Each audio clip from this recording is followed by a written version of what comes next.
திருப்பாடல்கள். திருப்பாடல் 1.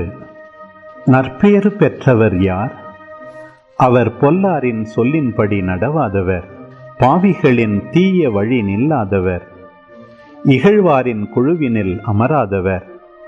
ஆனால் அவர் ஆண்டவரின் திருச்சட்டத்தில் மகிழ்ச்சியுறுபவர், அவரது சட்டத்தை பற்றி இரவும் பகலும் சிந்திப்பவர். அவர் நீரோடையோரம் நடப்பட்ட மரம் போலிருப்பார்.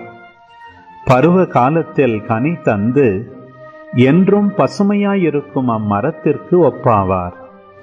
தாம் செய்வதனைத்திலும் வெற்றி பெறுவார். ஆனால் பொல்லார் அப்படியில்லை. அவர்கள் காற்று அடித்துச் செல்லும் பதரை போல் ஆவர். பொல்லார் நீதி தீர்ப்பின் போது நிலை நிற்க மாட்டார். பாவிகள் நேர்மையாளரின் மன்றத்தில் இடம் பெறார். நேர்மையாளரின் நெறியை ஆண்டவர் கருத்தில் கொள்வார். பொல்லாரின் வழியோ அழிவை தரும்.